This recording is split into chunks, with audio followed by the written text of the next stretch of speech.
আপনি কি জানেন একটি মাস মানুষের পুরো জীবনের দিক নির্দেশনা বদলে দিতে পারে? যে মাসে ক্ষুধা শুধু পেটের নয়, আত্মারও পরিশুদ্ধি ঘটায়। যে মাসে অশ্রু শুধু কষ্টের নয়, মুক্তিরও চিহ্ন হয়ে ওঠে। যে মাসে আকাশ যেন আরও কাছাকাছি নেমে আসে, সেই মাসই পবিত্র রমজান।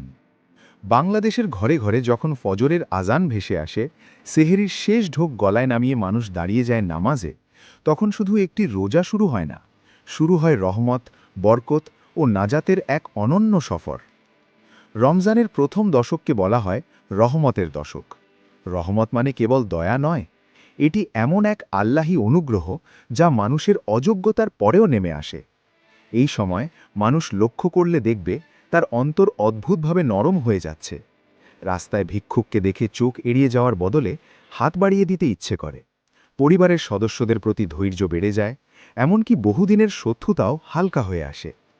বাংলাদেশি সমাজে এই রহমতের বাস্তব প্রভাব দেখা যায় ইফতার বিতরণে, মসজিদ কেন্দ্রিক দান সাদকায় এবং নীরবে করা অসংখ্য মানবিক কাজে। ইসলামী ঐতিহ্য অনুযায়ী এই মাসই নাজিল হয়েছে পবিত্র কুরআন, যা মানব জাতির জন্য পূর্ণাঙ্গ জীবন বিধান। অর্থাৎ রমজানের শুরুটাই হয় আল্লাহর দয়ার দরজা খুলে দিয়ে। দ্বিতীয় দশক হল বরকতের দশক। বরকত মানে শুধু সম্পদ বৃদ্ধি নয়, অল্পে তৃপ্তি, কমে শান্তি, এই অনুভূতি প্রকৃত বরকত। বাংলাদেশে রমজানে এই বরকত খুব স্পষ্টভাবে ধরা পড়ে। একই আয়, একই ঘর, তবুও যেন চলতে সুবিধা হয়, খাবারে তৃপ্তি আসে, সম্পর্কগুলো আরও দৃঢ় হয়। বহু পরিবার লক্ষ্য করে বছরের অন্য সময় যে টাকায় সংসার টানাটানি হয়, রমজানে সেই একই টাকায় অনায়াসে ইফতার সেহরি চলে যায়। হাদিসে এসেছে এই মাসে একটি নফল কাজের সওয়াব ফরজের সমান হয়, আর একটি ফরজের সওয়াব হয় ৭০ ফরজের সমান। এই বরকতের শিক্ষা হল জীবনে কম থাকলেও আল্লাহরকে পাশে পেলে অভাব মানুষকে পরাজিত করতে পারে না। রমজানের শেষ দশক হল নাজাতের দশক, জাহান্নামের আগুন থেকে মুক্তির সময়। এই সময়টাতেই মুমিনের চোখে ঘুম কমে, অন্তরে ভয় বাড়ে, আর তওবার কান্না গভীর হয়। লাইলাতুল কদরের মতো মহামূল্যবান রাত এই দশকেই লুকিয়ে আছে, যে রাত হাজার মাসের চেয়ে উত্তম।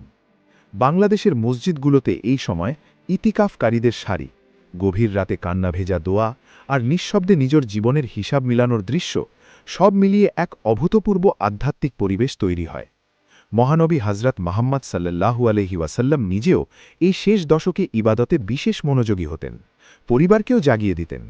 কারণ নাজাত মানে শুধু শাস্তি থেকে বাঁচা নয়, নিজেকে নতুন করে গড়ে তোলার সুযোগ।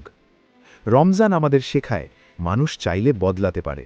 লোভকে নিয়ন্ত্রণ করা যায়, রাগকে সংযত করা যায়, আর আত্মাকে শুদ্ধ করা যায়। এই মাস কেবল ক্যালেন্ডারের একটি অংশ নয়, এটি এক একটি মানুষের জীবনে আলোর মোড় ঘুরিয়ে দেওয়ার সুযোগ। প্রশ্ন হল, আমরা কি রমজানকে শুধু রোজা ও ইফতারে সীমাবদ্ধ রাখব, নাকি রহমত, বরকত ও নাজাতের এই শিক্ষা সারা জীবনে ছড়িয়ে দেব? আপনার যদি মনে হয় এই আলোচনা আপনাকে নতুন করে ভাবতে বাধ্য করেছে, তাহলে এখনই লাইক দিন, আপনার অনুভূতি কমেন্টে লিখুন, আর এই বার্তাটি আরও মানুষের কাছে পৌঁছে দিতে শেয়ার করুন। হয়তো আপনার একটি শেয়ারই কারোর জীবনে রমজান বদলে দিতে পারে।